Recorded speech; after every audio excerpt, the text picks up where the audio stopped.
right. Well, we're going to find out if either of these work. Okay, I do not see that my sound is working.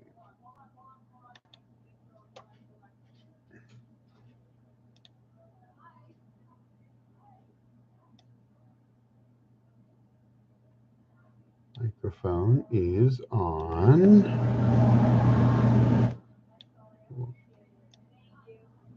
This is interesting. It's not working. Let's try that. Hello. Hey guys, I'm working on my sound and I'm not sure my sound is working. So do me a favor, let me know in chat. I'm glad you're here. Let me try to get my mics working. This seems to be a regular routine when working on these YouTube lives, folks. So I need to know if you can hear me. If you can't, that's important because it doesn't make a whole lot of sense doing one of these if you can't be heard. So let me know if you can hear me. I'm just trying to see if I see somewhere in here that I can make any changes. Yes, it works. Okay, awesome. Hey, buddy, thanks for being here. I'm glad. It's always nice when somebody lets me know that the sound works. I suppose what I need to do is I need to get like my laptop running and have it running off to the side so that I can see that the sound is working. Maybe that'd probably work a little better. So glad you're here as usual. Drop a comment down below in the chat there. Let me know you're here so I know who's watching, because YouTube doesn't tell me who's watching. It barely seems to get right how many are actually watching. That's always fun. But if someone responds in the chat or drops a comment in the chat, then at least I know you're here, and then I know who. So welcome here. So obviously, John. So thanks for being here, John. Awesome to see you. And I was thinking about your comment on black oak, and I thought, I knew I'd seen it used for flooring. So I had to go look it up. So I replied to you with one of the things I saw on WoodWeb. And actually, apparently, because it's red oak, it's basically the same family as red oak, which a lot of tables are made out of. So it's kind of interesting anyway, your comment. And for those that are wondering what I'm talking about, to John here, John's one of my members. And for members, I have stuff that I post on the community page that only members get to see. And it's like, it's like buying me a cup of coffee once a month. But then you get stuff, and he commented on something there. So I was just kind of responding to John. And that's another thing I do for members, is any members, I'm going to answer you right away as quick as I can. So it's just kind of a way, if you want to support the channel, that's something you can do. So it's not something I push. It is something that's appreciated though. But anyway, we usually wait for a few folks to get in here. Make sure you drop say hi to me in the chat over there. It's on my right. If you're on your phone, which, do me a favor, make a comment in the chat. Let me know if you're on your phone or on a computer. I did a poll recently on my community page, and if you haven't been there, all you have to do is go to at the old Jarhead in YouTube, or the old Jarhead in YouTube. You go to my channel, and then there will be a page called the community page, and I post stuff there all the time. And it is red oak, but the fine furniture makers don't like the blacks. Oh, okay. But you typed black Z. I don't know if that was intentional or you missed something. But anyway, so community page, I actually will post, sometimes I post thumbnails I'm working on, pictures of stuff I'm doing. I do always post videos in there. They're generally videos that have been around a while. Sometimes I'll post those, or the new ones. I do polls, all kinds of stuff in there. So but anyway, fat fingered it, black streaks. Oh, gotcha. I love the black streaks. Those are awesome. I mean, that stuff, honestly, this customer is looking at selling most of that, and I'm going, I don't know, I sure like to make a table out of some of that. It's gorgeous stuff. And if you're watching this and you're wondering what I'm talking about, if you go check my channel right now, the latest few, maybe 3 or 4 videos, are all about milling up what the customer referred to as black forest oak. And the interesting thing is that I discovered that black forest oak is really just black oak, which is really of the red oak family, which the only reason it was in the black forest is because The Germans brought it from America, from the eastern U.S., over to Germany to reforest the Black Forest. So they have Black Forest oak. They have different kinds, but they have black oak over there. This gentleman just didn't realize that. Hey, there he is. Good to see you, Craig. So we got Craig, we got John. I know we got some others out there. And again, if you're on your phone, do me a favor, put it in the chat. Let me know if you're on your phone. I'm curious how many watch. It looks like now, at least according to my poll, possibly as many as 70% of you are watching videos on your phone, which I find interesting because I watch on my television. I like the big screen, 60-inch big screen in the living room. I watch YouTube there. It's awesome.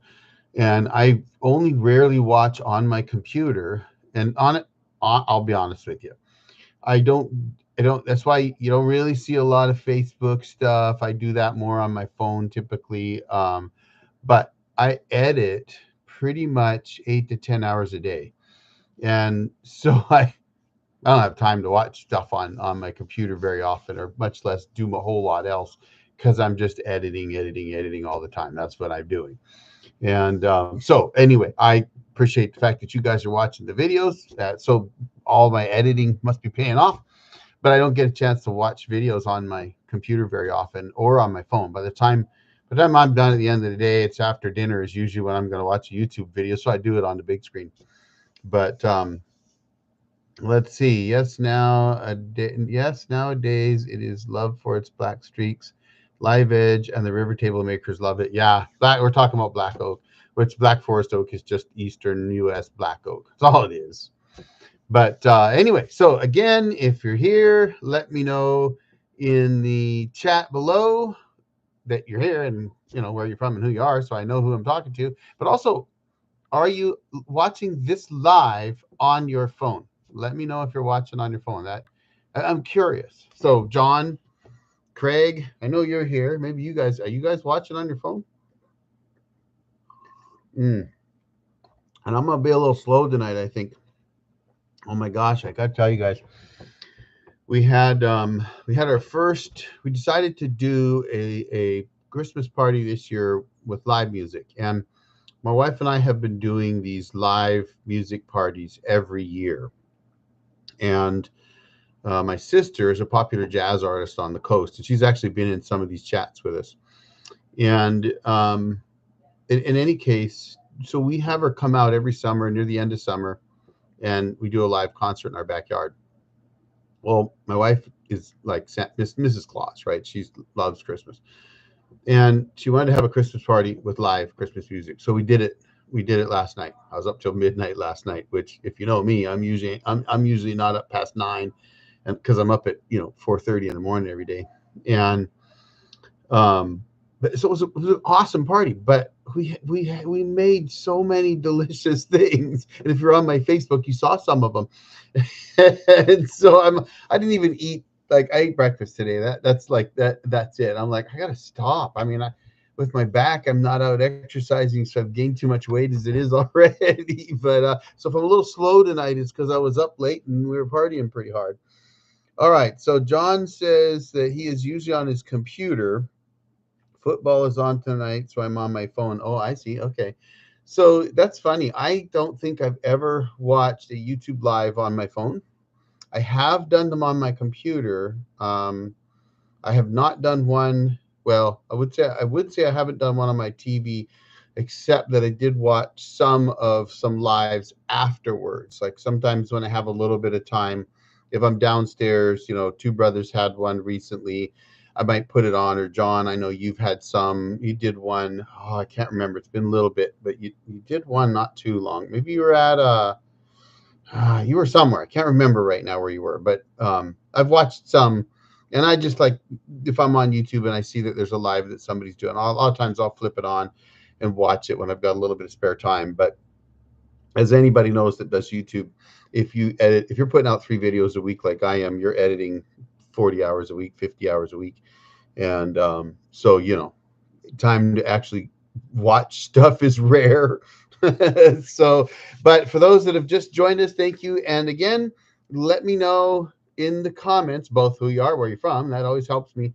But I'm curious, are you watching this live on your cell phone. And then if you want, you can drop a comment in on where you watch the videos. I did a poll, and the poll was like, I was about 70% were actually watching the videos on their cell phones, and I watch them on the big screen. So I'm curious, but I see, let's see, Craig, Kilted Sawyer, phone and big screen. Okay. I'm surprised how many people watch on their phones. It does. I will tell you this. It makes me think about video quality and things to consider. One of the things that I've thought about in the past was when you do a YouTube for a video. I mean, a thumbnail for a YouTube video. If you don't consider phones, then they don't look right on a phone. And I have a tool that allows me to check that, and I haven't been using it lately. So if my thumbnails aren't fully showing up when you're on your phone, that's probably why. Because I honestly just assumed that most people today were watching YouTube on computers or on television. Shows you what I know. And then I did that poll, and I was really surprised by that. And I know YouTube will tell you if you look hard enough, but I didn't look. So it's easy to comment when on the phone, but I like my big screen inside. Yeah. So retired iron auctions live. Yeah, that's probably what it was. Yeah, it is easier to comment. I see, and I'll be honest with you, easier to comment on your phone, but you see these big thumbs? I'm all thumbs, folks. If I'm trying to do something on my damn phone with these big hands, I make so many spelling errors, so many. I write stuff like you'll know. I'll give you a hint. If you see me write, like tonight, I did it. I put going live or whatever at this period of time, and I had an L space dot E or something like that, and I'm like, what the hell is that? Well, it's because my thumbs just hit different things sometimes, and I think I'm hitting the LIVE, and it goes L space dot E or something, and I hate that. So, and spell check. Has anybody noticed how bad spell checkers have gotten lately? It used to be, if you wrote something like ain't, but you wrote it IANT, then the spell checkers would figure out what you wanted and tell you what the right spelling was. Now, you do that, it'd be like Indiana or something. They don't even know. I can't believe it. How many? I need to turn off spell checker because it doesn't work anymore. I'm like, wow, that's modern technology for you. Anyway, all right. Who else do we got here? Andy Cobb Bros. Yep. Tighten up, Marine. Enjoy your live every day. Oh, well, I appreciate that. So, question, buddy. Are you on your phone or on a computer? And what I'm trying to do is I'm just trying to see, because I did the poll on my community page, and it sounds like about 70% of the guys are actually watching on their phones, and that has surprised me.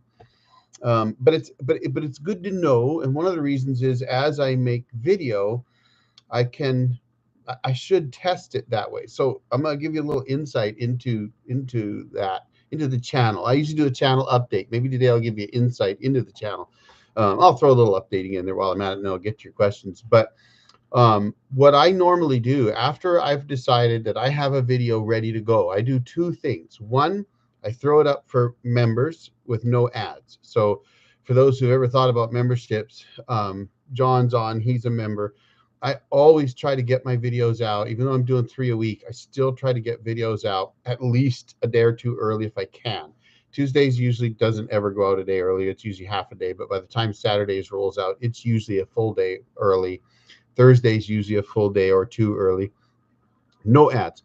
And what I do is I throw it up on there like that with no ads, and then I go downstairs to the living room and I put it up on the big screen and I watch it. And I usually watch it with Darcy, my wife, and that way I can kind of get a better feel for what it's going to look like. But I've never actually really sat down and looked on my phone to see how it would play on my phone.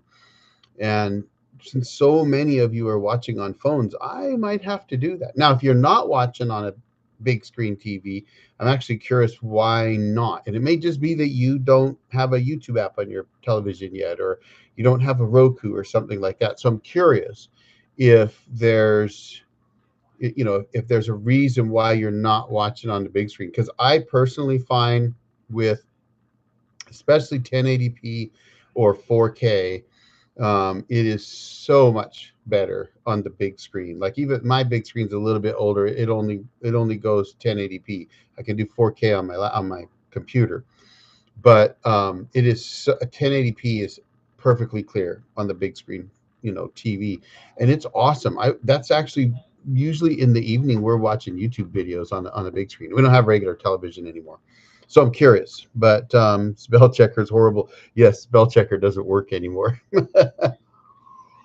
mm. All right, what time have we got? Oh wow, we're almost 15 minutes in. So, and I see people popping in, so I'm always asking. Drop a comment in the chat. Let me know you're here. Maybe you're shy and you don't want to comment. Go ahead and do it. Craig's on. He's there. John's on. Andy's there. They're all commenting. But so I think it's time to jump into a channel update and tee up your questions. If you've got questions, any questions, doesn't matter. It can be about sawmilling, cabin, off grid, YouTubing, racing cars. I don't care. Ask a question. I will answer it if I can to the best of my ability. Usually I can come up with an answer for you. If I can't, I'll find someone that can. So channel wise, first of all, my back is here, but since the mill is now up at the cabin, I will be cold weather milling this year. I'm going up in another week or so up to the cabin. Actually, about 2 weeks, I guess. The middle of December, I'll be going up. And I've got some buddies that are going to come up with me, want to run the tractor and bring in the last of the logs that I cut and bucked up for sawmilling. I've got probably about 8 or 9 logs up there right now. May or may not fall another tree or two while I'm there. And I intend to get some more milling done up there. Now, you haven't really seen that yet because my videos, if you don't know this, my videos tend to be behind a bit, right? So Kevin, for example, Kevin was here almost a month ago milling up that black oak. It usually takes me about that long to get those videos out for you to see. So in one of those videos, I mentioned that the day before I milled a log, and that you would have seen if you watched it. That was the Doug fir. But then I went back to the cabin and I milled some more. So that those videos are still coming. So the Kevin Bales stuff, that will be another 2 or 3 videos. I'm not sure yet. I'm thinking 2, but it could be 3. I know he did some cookies in there, so I'll probably bring that to you as well. And so we'll wrap those up. And by the way, for those interested, I think it was Craig Kilted Sawyer. So thank you for that. He, I think, was the one that asked if I could have Kevin on a live. I think that's a great idea. And I do have Steamlabs software, and John Davidson's All Natural Gym. He and I have been trying to connect up, and we're going to do that, John. Maybe this week we can do it, to run some tests on Steamlabs, because I've not done it. Rick and Tim have done it over at Two Brothers, and I've done it with them, but they're the ones that ran the software. I've got the software. It's all set up. I'm a computer guy. I can figure it out. I just need to run that. And then I think I'll talk to Kevin. I'm sure he probably would do it. He does have a YouTube channel. It's a small one. He mostly does shorts. But I would love to have Kevin on. Kevin's a awesome guy. So if you haven't got the impression, I'm going to tell you something. If you go watch those videos, if you've watched him, you've seen this. He's always got a smile on his face. You've watched those videos. Kevin is always smiling. And he is just awesome to have out. And there are lots of great sawyers out here. I don't want anybody to think that Kevin's the only guy I would go to. He's the only guy that I know with a good amount of experience that's willing to travel over here to do it. That's the reality. Michael Weller, another friend of mine, he's over 1 million board feet. He's up not far from Kevin, but he doesn't do mobile anymore. He only mills stationary now. So, and there are others, but they're usually only running stationary. So the mobile crowd are a bit smaller out there. But I will be trying to get Kevin to come on. I've also thought about trying to do some others. I think it'd be fun to have Craig Kilted Sawyer on. John and I've done it before. We'll do it again. Mike Wilson and I will do it. But also guys that you've never seen before. And I do have plans. I've been talking to a guy that some of you know if you're in the Facebook groups, that lives near me. And if he's doing some milling this winter, I'm going to try to go and film his setup. And I like doing that. It's a lot of fun actually bringing those videos to you, because it's a lot easier to film running a sawmill than it is running a sawmill and filming. So anyway, all right, let me see a couple here. I was just to text. Oh, there's Joe. Sorry, Joe, I didn't see you pop in. Right on. Thanks for being here. And guys, if you don't know, you probably heard me say it before, but Joe Main's the man to get your bands through. If you don't get bands from Joe, you're probably losing out. Andy, on my phone, okay, sitting out here in the briar patch, sanding a gun rack, sipping some clear. Nice. Doesn't take much for me to be content these days. Well, that sounds like something I'd be pretty content with, buddy. Absolutely. I love it out there in the briar patch. You're my age, buddy. That's an old reference right there. One I know rather well. Don't throw Briar Rabbit in the briar patch. That's Uncle Remus. Uncle Remus. Oh, come on, Eric. Always look on the bright side of life. You know what I'm talking about. All right. Craig, trying to get more info on the Wood Miser upcut saw. Thanks. Oh, you're talking to Joe. Okay.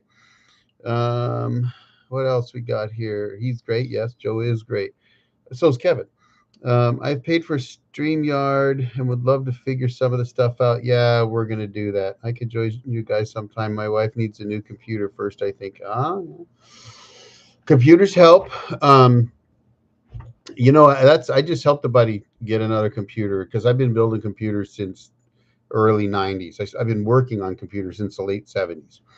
79 was the first time I programmed a computer. So I'm a bit of a computer geek. In fact, my wife would probably kill me if I showed you, but this computer sitting right next to me, I built this thing originally in 2000. Yeah. But the only thing left from 2000 is the case and the unused 3.5-inch floppy and an unused DVD and an unused Creative Labs front plate. This thing's been rebuilt so many times. But all right. So anyway, channel updates. I said we got a few more for Kevin. Then I've got that fungus killed bug fur. You might find that interesting. And then I'm going back up there to do some more filming, and I've got a couple other things that are in the works I'm cooking on. I do intend to continue the 3 videos per week at least through the month of December. Crossing fingers. I'll admit it is getting a bit challenging now because this is the slower time for milling. And, when I go up to the cabin, it's, 20 degrees in the morning and I'm getting old, so I don't want to move that fast anymore. And I usually get out about, 8 or 9 and get the mill warmed up, get the tractor warmed up, and it takes, 30, 40 minutes to get them warmed up and ready to go.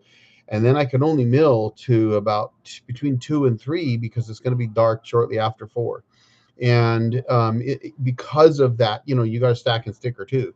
So I have a lot shorter window. So it's not like even if the back wasn't slowing me down a little bit, I just couldn't mill as much as I would have in, say, the summer, where I could mill several logs easily in a day, no problem. Today, I usually get only 1 or 2. What that means is to get 3 videos a week out is going to be a challenge. So I suspect that I'll carry that through at least till probably Christmas. Then I'm probably going to drop to 2 a week, at least until the spring when the weather improves a bit. But I will have some winter milling. Excuse me. And yes, I've milled down to 10 degrees. I don't think I've milled colder than 10, but I've absolutely milled at 10 degrees. In fact, I got to tell you, the first year, I'm going to say the first year with the LT40. So I had the LT10 first, then I went to the LT40 5 years later, and that was in 2016. And so December of 2016, I was milling up in the Okanagan at about 4,500 feet in elevation. And every morning it was about 10 degrees out, freezing fog. The mill was covered in ice. Everything was frozen. And I'd get everything running, get everything going great. And it was awesome. But it was funny. We had to take breaks. We take a break every 2 hours inside the truck to warm up and get out of the freezing fog, right? And the last day, I almost lost the mill. And it was the beginning of my questioning my sanity for doing that kind of winter milling, where I was pulling the mill. And I had the truck chained up. All 4 were chained up. But the mill, I didn't have chains for the mill, and so I'm pulling the mill out of the mountains on these snow-packed dirt roads, and every once in a while I go around a corner and I'm going slow, really slow, and the mill would start to drift out towards the ditch on the side, and some of those ditches were 200-foot cliffs. But and so then you kind of punch it, feather it, move the truck around a little bit to pull the mill back in behind the truck so you can get control of it. So I've milled in the blinding snow, have a blizzard and had to take a break and let some of it clear. In fact, I milled my first log on the sawmill on a band sawmill in February of 2013. And so that was 10 years ago, not 2013, 2011, sorry. So 12, almost 13 years ago. And it was, in fact, we put that LT10 on the ground in 8 or 10 inches of snow. And that's how I started milling. So, hey, Rick, there you are, buddy. Good to see you. Greetings. Hey, Rick. So, question. I'm asking you questions. The question is: are you watching on your cell phone? This live? Are you on your cell phone, or on a computer, or are you on a big screen? But I'm guessing not a big screen. Am I using Zoom? No, I do have Zoom, and I've used Zoom. Honestly, guys, because I was in management for the phone company for many years, I've done so many video conferences over the years that I've used all kinds of different software. I'm actually using the YouTube software right now to do this. It's just YouTube's live streaming. So, do you do any changes on the engine due to elevation? No, I do not. Nope, engine runs fine on your cell phone. Okay, thank you. Yeah, I've milled. I don't think I've milled over 5,000 feet. Um, but even up at 5,000 feet, the mill didn't seem to have any problem at all. But I do have the EFI. So, electronic fuel injection, it's got a little computer on it. So it seems to manage mixture just fine at elevation. Doesn't seem to matter. The big issue with elevation, and if you don't know this, if you got a LT40, LT35, any of those mills, any modern mill, actually, I don't care who it is. You could have a Timber King. It doesn't matter. Any modern mill, because of EPA regs, you have to be careful with those. Don't fill them. And Woodmiser says not more than 2/3, 3/4. I say not more than half a tank. So if your tank is full, do not increase elevation, like 2 or 3 thousand feet, because you'll lock it up. And then it's hard to get it. It'll vapor lock, and it's hard to get it unlocked. I went through that a couple times, and finally I called Woodmiser, and I'm like, what the heck is going on? And then they explained it to me, and I've never had that problem since, because I always make sure I don't have more than half a tank of fuel when I pull the mill, because I live at about 400 feet. So if I'm going to tone my mill up to 5,000 feet, that's a big elevation change, folks. Let's see, cell phone. Let's see, use the computer a little. Okay, right on, right on. But all right. So what else do we got for you on the channel update? How about the music? I'm curious of your thoughts on the music. So you guys changed the music. I don't know if you know that, but you did. I did a poll. That's why I do these polls on the community page. I did a poll several months ago. It could have been last year. I don't even remember when I did it now. And I just asked, what music do you like? Rock, country, both, whatever. And overwhelmingly, my audience likes rock music, but it seemed like a pretty even mix, rock and country, when that was an option. So, but rock was the prevalent one. So I've tried to change the music. I'm an old rocker. Honestly, guys, I started listening to country about probably close to 20 years ago. And not that I didn't listen to it before. I used to love guys like John Anderson and Clint Black, and there were some country artists that I really loved. But mostly I listened to what we call classic rock today. Mostly 60s, 70s, 80s stuff. Really 60s and 70s. But and so it was kind of fun to make that change and try to give you some different music. It is a bit challenging because the YouTube music option, if you don't want to pay for licensing, which I have done a couple times, it's very, very limited. And then I also have Snap Muse, which I do pay for annually, and I'm thinking of not doing it after this year because it's kind of the same stuff. And I've even looked at some others, and they just seem to be the same kind of thing. So I'm curious. I will tell you this: hardcore sawmill guys a lot of times don't even want the music; they love the mill. But for YouTube, truthfully, you don't get high retention. If you run the sawmill, if you do a 24-minute video and there's a lot of sawmills going back and forth, then your retention drops big time to like 10 or 20%, which doesn't work very well for a YouTube channel. So just so you know, let's see what we consider rock as gold. Rick, stop. Look, buddy, that's not cool. We're not that old yet. Golden oldies. Inagata Devita is a golden oldie now? Come on, buddy. No. Deep Purple. I wonder if there's people watching. I'll tell you this. I bet everybody in my audience has heard of Deep Purple unless you grew up on country. Heart. We were talking about Heart last night because a couple of folks that were here at our party last night grew up in Kent, Washington, which is where the girls from Heart, Annie and her sister, Annie Wilson, and I can't remember her sister's name right now. Starts with an M. But anyway, they grew up in Kent, Washington, so they knew him. But that's Heart. I remember when Dreamboat Annie first came out in the 70s, and believe it or not, it came out in Canada first. I bet you didn't know that. It came out in Vancouver, British Columbia. They were in BC when they put it out, and it played in Canada for almost a year before it played here in the US. See, you come to one of my lives, you might talk about music too. All right, so I've done a lot of channel talk, even talked about music. I'll continue to blab away, but this is your opportunity, folks. If you got questions, I will answer them. I don't care what it's about. It doesn't have to be sawmilling. It could be about chainsaws. It could be about Mini Coopers. It could be about booze. It could be about music. It could be about YouTube.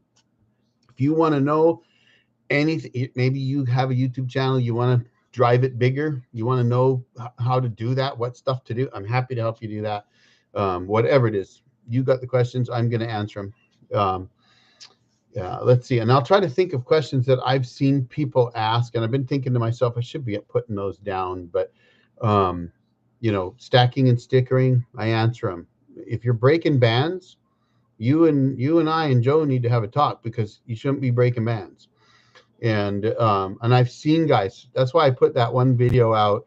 And I noticed that John and a couple others, you guys had you basically agreed with me too, right?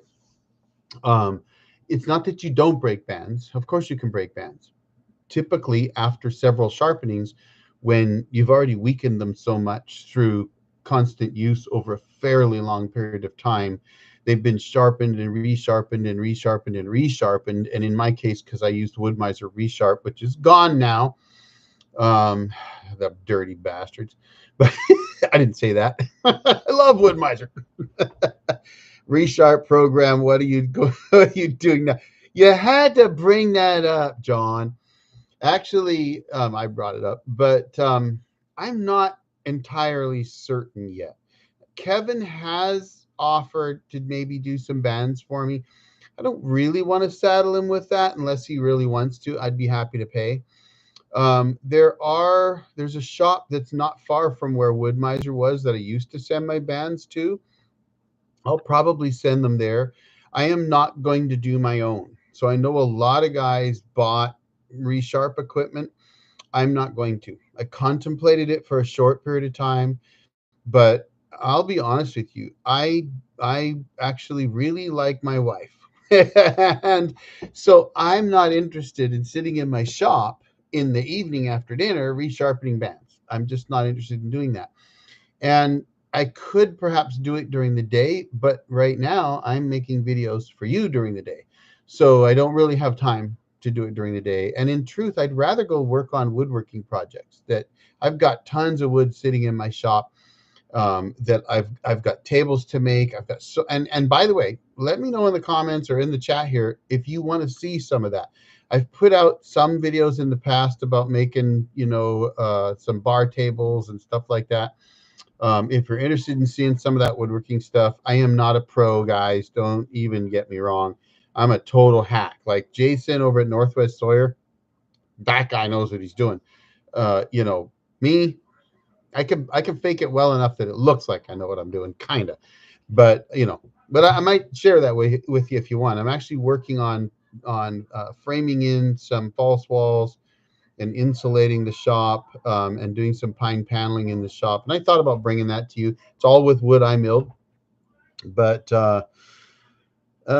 Craig, you can help with my sharpening. So you want me to send my? I am very interested in the wireless wood miser function. Would love to be able to walk around the mill and mill. I can help you with the resharp. I'm just reading your questions here real quick, guys. I break every blade after I sharpen them over 10 times. They seem to break 10. You get 10 sharpenings out of a band? Wow.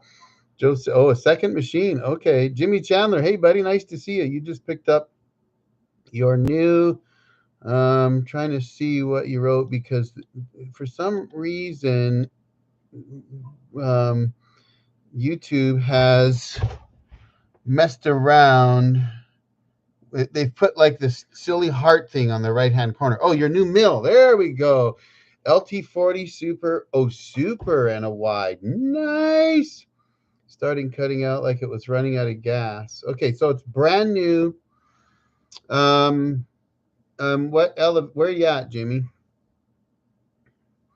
So, Craig, if you're interested, I can absolutely send a flat box your way, buddy. Just let me know what you're going to charge, and I'd be happy to send them. I don't know when I actually get around to sending it to you. It could be a little while, but I mean, I've got probably 80 bands, and I've probably got about 15 to get resharpened. Um, you know, so I could probably winter's probably a good time, but shoot me a note or something on IM and let me know what you charge, and you know, we'll work something out. I'll send you some bands. I'd love to do that. The other thing I've got to do is I've got to go through and figure out, because guys, I've run 10s, 9s, 7s, 739s, 747s, and 4s. So, and I'm going to be honest with you. Usually I put the 7s on and maybe some 4s, and I take them all and I go out and do a job. Um, because I'm not currently running out doing jobs right now, I'll just take like a box of whatever and I'll just use them. And I'm running 4s right now. I love 4s. They're good. I think 7s are better for what I do though. So mostly I run 7s, but I still have some 10s and even 9s. So before I send the box to somebody, it'd probably be good for me to sort it out and decide, okay, these are all 10s. I'll send you those, sort of thing, right? So, all right. So Oklahoma. Okay. So LT40, brand new, started cutting out like it was running out of gas. Um, 11 per blade. Working on a video about it now. 11. That's awesome. That is quite a lot. It's kind of was smelling like it was flooded, had a gas smell.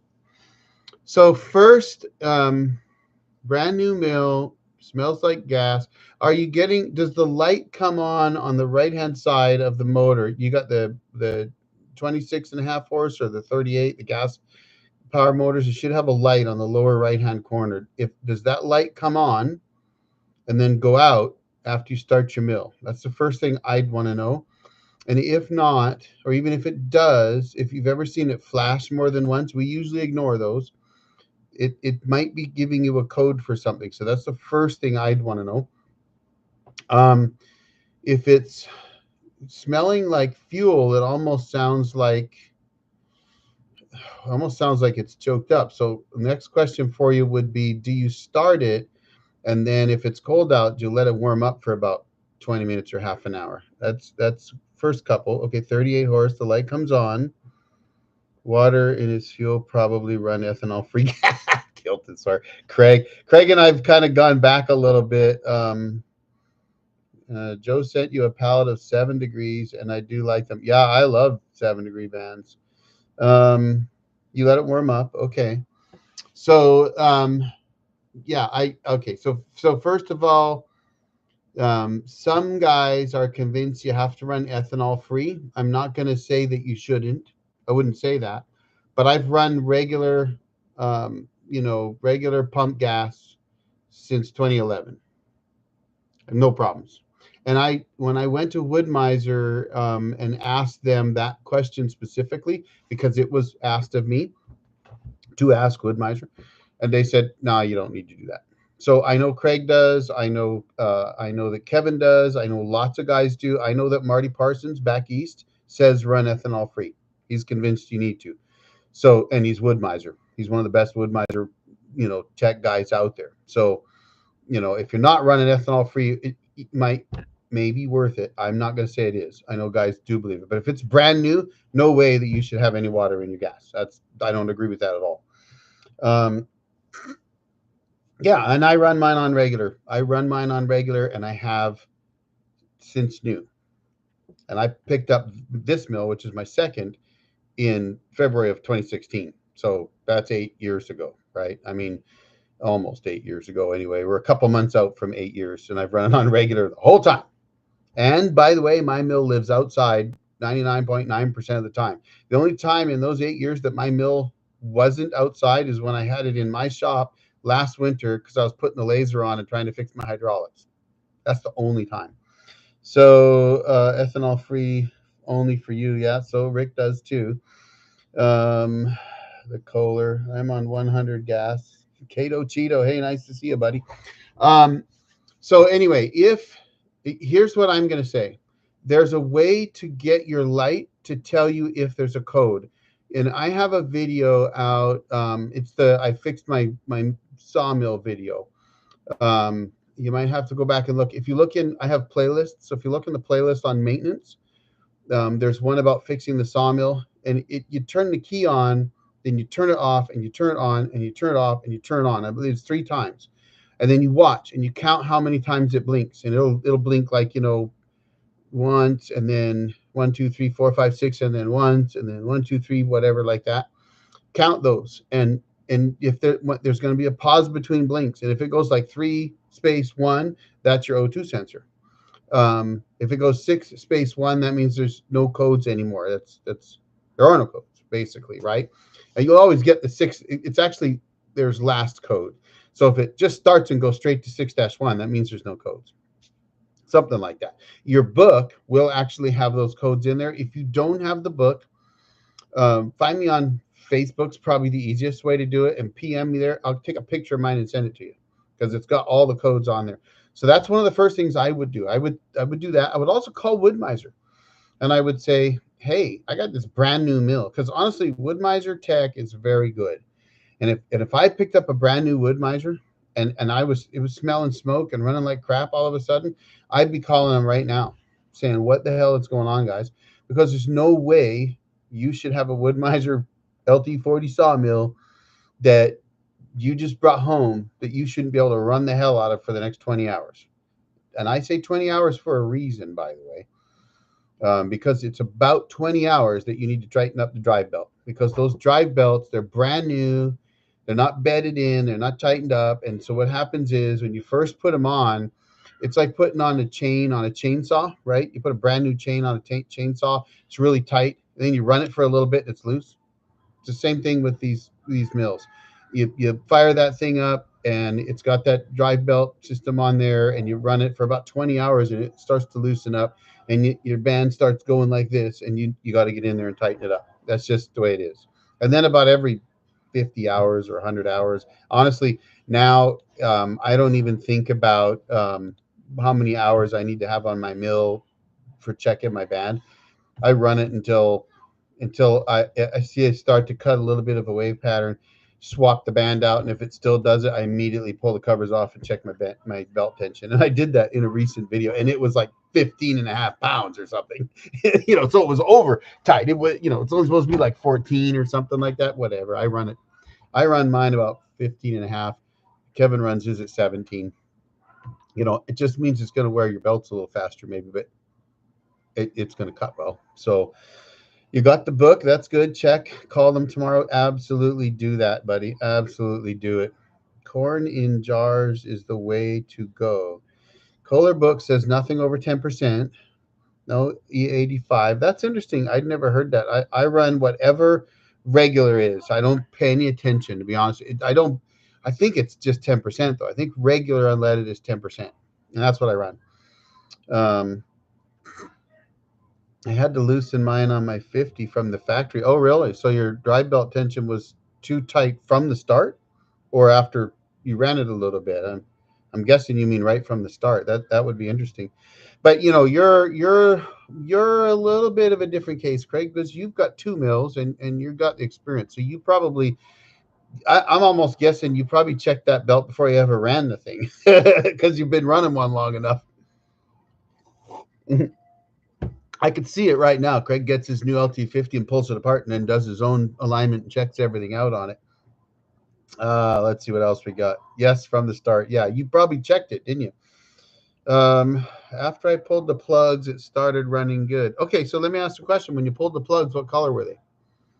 Because that is something that I would do when my mill was not running good. Almost 2 years ago now, Mullen, Idaho. Um, it was running terrible, and especially once I got into it, once I kicked that auto clutch on and got into a cut, it wanted to die. I stopped, pulled the plug. They were gray. I knew that meant lean. Fuel filters plugged, and away I went. Um, Heading up the drive, you had to tighten the drive belt at the dealership. Okay. I did. It was set up correctly for the most part. Yeah, yeah, yeah. That's a guy. So guys, that's experience, right? And Craig's got two mills. I think both have more hours on them than mine does. Um, Experience does that to you, right? For me, I actually mill less than a lot of guys, believe it or not. It might seem like it with my YouTube channel that I mill more than you think, but my milling has always been a side job. It was my retirement plan. That was my plan. I was going to retire and go mobile milling, and that's what I wanted to do. So I milled. I never did mill full time. Kevin was the same way until just a few years ago. He went full time for 2 years. Now he's back to. He actually the he milled here in the summer. I think it was in June. He hadn't put I think he said he hadn't even put 100 hours on his mill before he came back here and milled for me again just recently. He's already milling it all. So 30 hours on your 50. Oh, I thought your 50 had 600 or 700 hours on it by now. They were wet with gas and black. Okay, so that's way too rich. Yeah, yeah. So you're absolutely running that. That's too rich. And so that is a wood miser. And I'm gonna say it right now. That's a wood miser issue. Something is wrong with either the EFI programming. I'm not gonna say it's O2 sensor. That wouldn't make sense. So something is causing that to run too rich. But if you pulled the plugs and it ran fine, does it continue to run fine? Because if it does, that would mean the plugs got fouled early on for some reason, but it's running better now. And I'd want to know that too. 800 on your 40. Okay, so we're pretty close on hours on our 40s then. But you're actually, you passed me up now. I think mine's right about 7 right now. But which what's that? About 250,000 board feet on my LT40.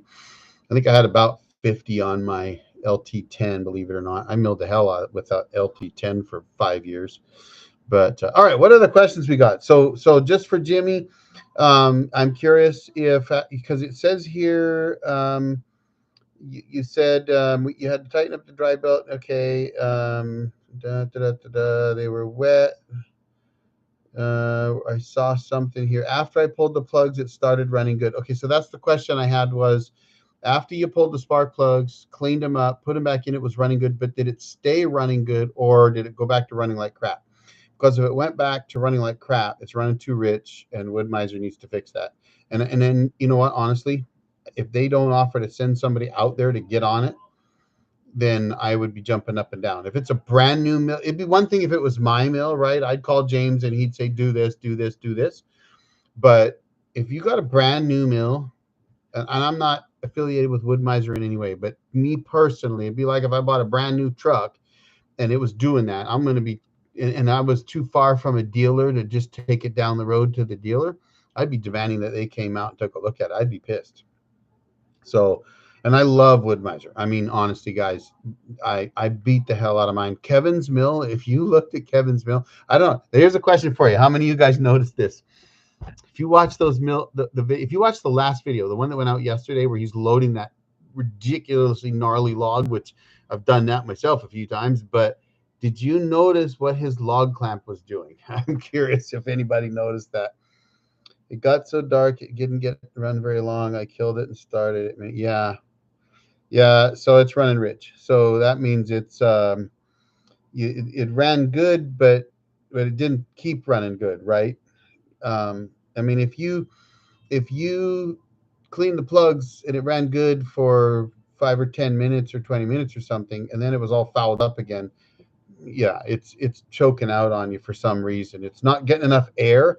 Now that's the other thing. I'd be curious if it's fouling up constantly on you. Pull your air cleaners out. Pull your air filters out. They should not be fouled. They shouldn't be dirty. They shouldn't be causing it to have any restriction in airflow. But it might be worth just pulling them out and knocking them off and seeing, are they dirty? Is it possible they got dirty somehow? They're clean. Okay. Yeah. That tells me it's I mean, the EFIs don't really have a choke per se that I'm aware of. I think they just pour on the few. They must have a choke, I guess, really. I mean, I haven't looked at the setup very well. I used to be a mechanic, believe it or not, but I kind of got away from, I got lazy. I got tired of having grease under my fingernails. But I'm it it's got to be trying to choke it down and not releasing the choke. It's acting like it's cold weather running, and it's not releasing that once it gets hot, and that's got to be an EFI issue, because that thing's all controlled by the computer. All these modern things are. Oh, yeah, no manual choke. Yeah, it doesn't have a manual choke. That's what you're saying, right? I mean, that I mine doesn't either. It's all controlled by the EFI. Kohler is, yeah, I mean, I mean, you look at Kevin's. Kevin runs just like mine does, and his has got 2,400 hours on it. And I've seen a lot of guys complain about those. Now, I'm going to say this.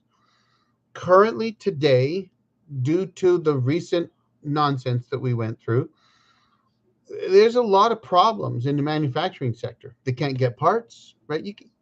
I've talked about this before. You can't shut things down like that for as long as they did, and expect to just pick it right back up and all things are hunky dory. So I do know that there was a real challenge with getting all kinds of parts and getting engines, and Kohler wasn't getting engines out. And then you wonder. I've seen some stuff that suggests that every manufacturer out there went overtime trying to catch up, and that meant that quality was, dropped a little bit across the board. And I think that could have happened. But otherwise, yeah, Kohler Motors, I've been impressed. And I don't, guys, I don't treat mine well, right? I mean, look, I beat the hell out of that mill. I have hauled that thing into places. There's a video I put out. You can't really tell in the video. I actually thought the truck might fall over, right? Like with that big camper on there. Melissa, I'm guessing it's the husband, not Melissa, but nice to see you. I don't think I've seen you on there. Your mill blade cuts up on the entry, then straightens out after 12 inches. I tuned the blade for level, straight, etc. Tighten the band to 1500. What kind of mill? Because if it's an LT40, it should be 3,000 pounds. LT35, LT40, any of those mills, you should be running 3,000 psi. Woodmiser says 2,800 to 3,000 psi. But I often run even more. What am I drinking tonight? Believe it or not, Coke. Diet Coke. I mean, Coke Zero, whatever. It doesn't help either, trust me. But no, I'm not drinking bourbon tonight, guys. And we earlier on, when I first started, I said we had a party last night. Need I say more? I was up till midnight. I'm never up till midnight. All right, Melissa. Yes, husband. Yeah, I thought so. I'm gonna call you Melissa. Oh, the TK2520. Okay, so Timber Kings. I know those are a little different, but let's look at what you're saying here. So it cuts up. Okay, so how hard are you entering? That's the first question I'd want to know, because there's two ways to enter a log, and there's two philosophies on entry. And for me, it depends on the width of the cut. So if I'm milling, 8, 10, 12 inches, 14, 15 inches, I will often enter at full milling speed. And that can be a bit tough, but I've done it long enough that my full milling speed, I might tweak it 10%. And you'll see it in my videos where you'll see my hands up on the little dial for the speed control, where I'll just maybe drop it a little bit and bump it back up again. But once I'm into a clean cant, I am full throttle into the wood at full speed. But on big wide cuts, I don't go in full speed. Too hard on the mill. So I'll dial it back and I'll work it up once I get in. So okay, so speed up. I had a feeling you were going to tell me that. Sometimes if you enter too slow, then you can run into what they call a lot of chatter. And believe it or not, it's actually there's a balance. There's a balance on how fast you enter. If you enter too slow, it can cause problems. If you enter too fast, it's just harder on the mill. It's not it's not so much going to hurt the cut itself. It's going to hurt the mill more than the cut. But going in too slow can cause all kinds of problems. I'll see chatter marks that can go this far into the cant if you go in too slow. Whereas when I go in, if you see the chatter marks, they're just really, really very little bit on the end. Sometimes you never even see them at all. And I'm going in full throttle because on my mill, you hit the auto clutch and it throttles up the engine for you to the throttle that it needs to be at. And I'm going in flat out. And you watch my videos, it looks like if you think it looks like I'm going in and out and in and out and I'm not slowing down, that is exactly right. I don't change my throttle at all. So, by the way, you live in Tennessee. I cut a lot of hardwoods, white oak, ash. Yeah, okay. All right. So, good point. You see, softwood guys, right? Softwood guys got it easy. I do mill hardwoods, but I do slow down a bit on entry on a hardwood because those are, well, they're harder, right? And it depends. I mean, I'll be honest with you. I've cut black locusts, which is, well, I thought it was the hardest domestic hardwood until Mr. Rick over there at Two Brothers Outdoors corrected me. But the wood that he's talking about, that's like almost Cuba or something. It's barely even Florida. It's not really North American hardwood. So black locust, seriously hard stuff. And I've gone at it almost flat out. I'll dial back maybe 10%. I don't dial back much though. So unless you're going in on big wide cuts, that's a different scenario. But if you're coming in at 8 or 10 or 12 inches, I'd probably cut back 10% from full speed and then ramp it to full speed as soon as I'm all the way in the wood. Once the teeth are all the way in the wood, and by full speed, let me correct that.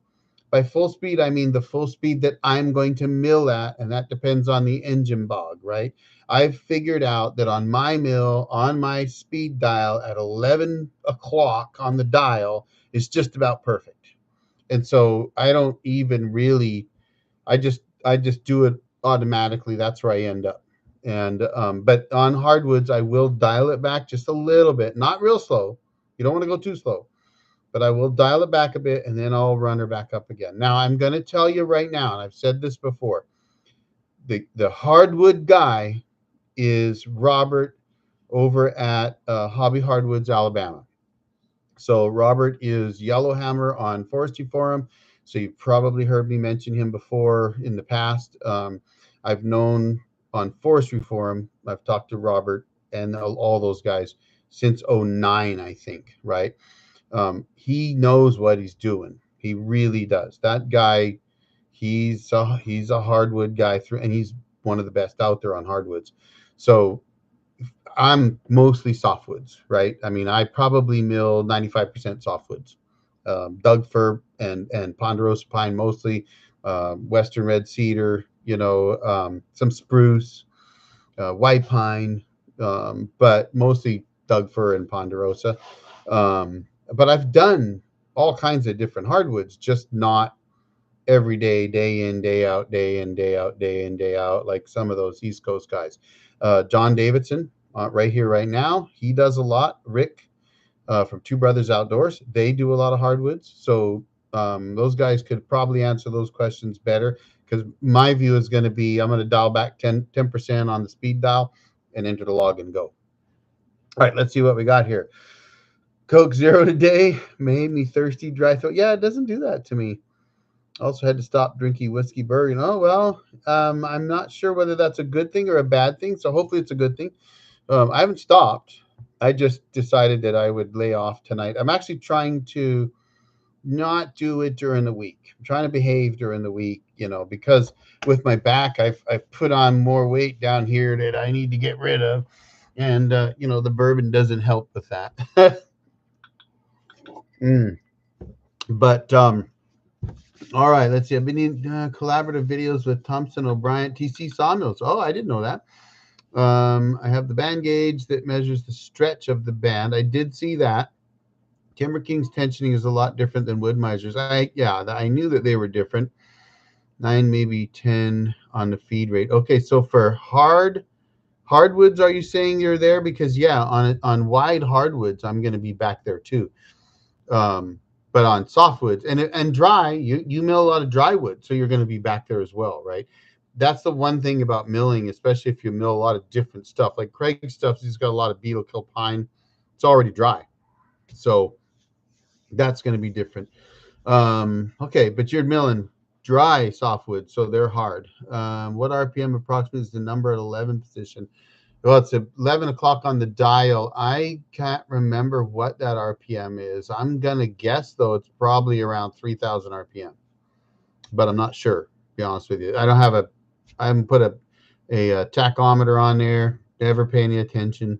Some of the guys on Forestry Forum might know, but let's see. Let me try to catch up on the comments, guys. That's cool that you've been doing it with TC Sawmills. I have watched some of his videos. They're pretty good. I honestly, I'm editing so much that I have so little time to watch other videos. I try to get in there, so you'll see me comment occasionally on videos. So I mean, I do try, but honestly, sometimes it's honestly 4:30 to anywhere from 12:30 to 2:30 in the afternoon is my editing window, Monday through Friday. So by the time I'm done editing, I'm usually ready for a bourbon and cooking dinner. But all right, let's see what we got. 10, try a new band. Yeah. Well, that's a good question. What type of band are you running? Are you running a 4-degree, 10-degree? What are you running? 10, you'll stretch a new belt 10 to 20 hours. That's true. Put on a different new blade. Softwoods. 80% of what I mill is softwood. Okay. Ketosis autophagy. Oh, I've heard of ketosis before. Unfortunately, the reason why I had to quit is because I started losing fat and I need to gain weight. So I switched to beer, which is not my favorite. Yeah, I don't even drink beer. I wish I would lose fat. I need to lose weight. I'd switch with you. That's my problem. Unfortunately, I look at food and I gain a couple pounds. I am actually one of these guys that I have to work hard all the time. I'm a physical person, and that makes the back problem that much worse to deal with, right? But um, great guy. He's in the Navy. He's in the Navy, or he was in the Navy. Ash, white oak, cherry, mill about the same as eastern hemlock, which is comparable to Doug fir, red oak, and hard maple are noticeably harder. Yeah, and I've done red oak and maple, and red oak I did have to slow down on for sure. Um, he's doing some band testing. Yeah, I've had some offers to do some band testing, but so Melissa's husband, I'll remember that. What degree of band are you running? Are you running almost every sawmill comes out with 10-degree bands, but on hardwoods, especially if I'm having troubles, I'm not running 10. I don't run 10 degrees on hardwoods. I don't. I'm going to run 7s or 4s. Prefer probably leaning on the direction of the 4s. I like 4s for hardwoods better, and it's just it's they're just a better band for that. If you got the power, um, yeah, I knew he was in Wisconsin. I just was thinking he was out of the Navy now. But and we're talking about TC Sawmills on the side, guys.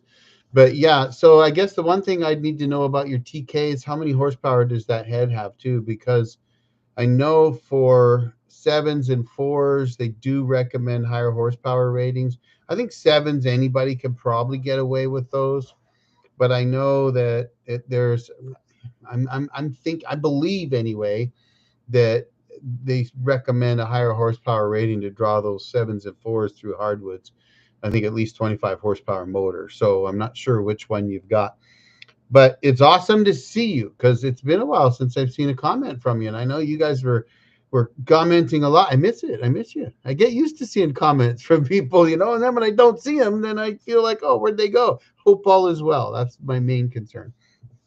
But what else do we got? So first of all, I'm gonna say to, oh, come on, Eric, Jimmy. I was gonna call you James there, Jimmy. Let us know what Wood Miser tells you. Hit me up on Facebook if you want, or drop a comment somewhere on one of my videos or something. Let me know what Wood Miser tells you. I'm curious because it sounds to me like your mill has decided to run the choke, and it's obviously running too lean. Something is wrong, and I think Wood Miser needs to fix that. So please let me know what you find out on that one for sure. 70 horsepower, holy smokes. Yeah, check. You can get a gauge to check the tooth angle on those. I have a gauge, the older Wood Miser gauges, which would work, by the way. And I can check for 4, 7s, 10s, maybe 9. I think a 9, a 13 and a half, which nobody uses that. I think those are the only ones I have. But I can look at a 739 and pretty much tell what it is, or a 747. And I have both of those. And I'm telling you right now, if you could get 739 for your mill, it might be worth trying that one, and get 4 degrees if you can, and try that. And I would get a hold of Joe Main. Joe, are you still here? If Joe isn't, you can reach out to me or to Craig. We've got his number because Joe could provide you with bands. He would just need to know what length of band you've got on that TK, and see what he's got, because he probably they make some of their own bands, so he doesn't just use Wood Miser bands. That you probably, you may not be able to use. I don't know if Wood Miser makes a band that the right size for your mill, but I'll bet that Joe's company does, and I would check with them and see, if they do, because you might be able to just get them to send you one. He might send you, 4 degree band or something to try out. It'd be worth doing. Oh, there he is. Joe, I'm just talking away for you, buddy. I didn't realize you were still here. Joe is he's past his bedtime, folks. It's 9:35 where Joe is right now. So thank you for being here, Joe. I appreciate it. 4s and 739s. Yeah, I 4s, and I do like 739s. I just run 7s because I put pretty much 7s and 739s and 747s side by side, and to me, I don't see a big difference between 7s and 739s on my 26 horse LT40. I really don't. They both cut really well. The 747s move so much sawdust that I decided to not keep running those. I have them and I'll run them until they're done. But the only reason I like them, they last a long time. They cut really well. I loved them on Black Locust. So 747s or 739s on Black Locust, they kick butt. But they moved so much sawdust that when the wind was blowing in my face, which is the point of the 747s, but when the wind was blowing in my face, I was eating 10 times the sawdust. And so if you watched, I did a video last year about fixing my control panel on my mill, Gremlins or something like that, and my voice was kind of hoarse. I lost my voice from the Black Locust sawdust, and the 747s were kicking out so much.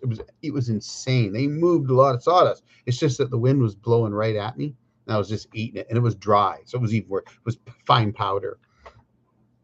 I had Joe send you a blade, 1.5 inch. Okay. Oh, you haven't installed it yet. Okay. Well, there you go.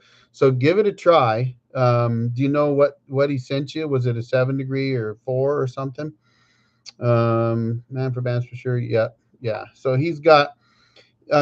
Yeah, I'd be curious to know how that does. We watch you every so often with our morning coffee. Yeah, you told me that before. Oh, Devin. Hey, Devin. Nice to see you, buddy.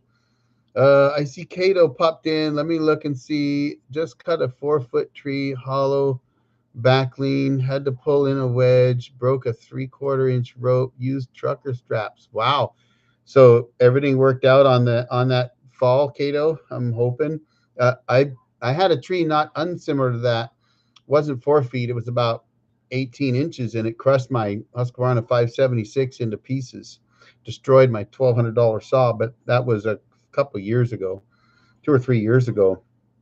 Devin Sawjack's here, getting a new LT40, right on wide. Yep, wondering what kind of insurance you carry for the mill and business. Well, first of all, I will tell you, look up Pennsylvania Lumbermans. So for sawmill insurance, I know lots of guys use Pennsylvania Lumbermans. They seem to think that that's a great. So I have reached out to them. I currently do not have insurance on my mill. I was running insurance through Wood-Mizer when I bought the mill, and then afterwards, I just didn't carry insurance on my mill. For my business, I also do not carry insurance. I should. It's terrible to admit that, right? I had contracts, which at the time I thought were good enough. My contracts basically said, this is what you're responsible for. This is what I'm responsible for. If you get hurt, it's your fault. And then later I learned it's really not a good policy. So um, I think I had liability, $500,000 or $1 million. I honestly don't even remember now, because I haven't even run my business for the last year or so. Um, Partly because I had all that trouble last year with the hydraulics, and then between the hydraulics and my back, I've had Kevin go do jobs that I had customers do, and I've tried to steer away from doing it. And I'm trying to mill for myself. So in truth, right now the mill sits at our property. I have liability insurance there. I do not have the mill insured.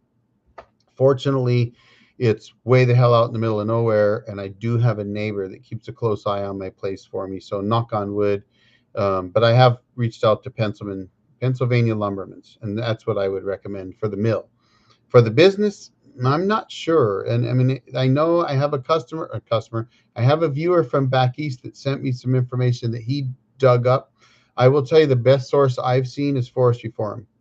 If you get on Forestry Forum, become a member there, it's free.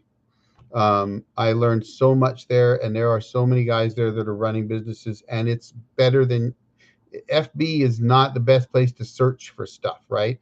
But if you go to Forestry Forum, you can search all over there, and it's great. You can just search insurance. It'll pull every thread that people have had on insurance in chronological order. It's worth doing, and that's what I would do. Let's see. Melissa, Joe, I'm going through the comments here. 7 degree. All right. Well, put that on. And Melissa's husband, you'll have to tell me your name, because I can't remember it. And when I see Melissa, I just think your name is Melissa. Is it Doug? Maybe I can't remember. My wife says this man is a true red, white, and blue American. I guess she guesses that you are a patriot.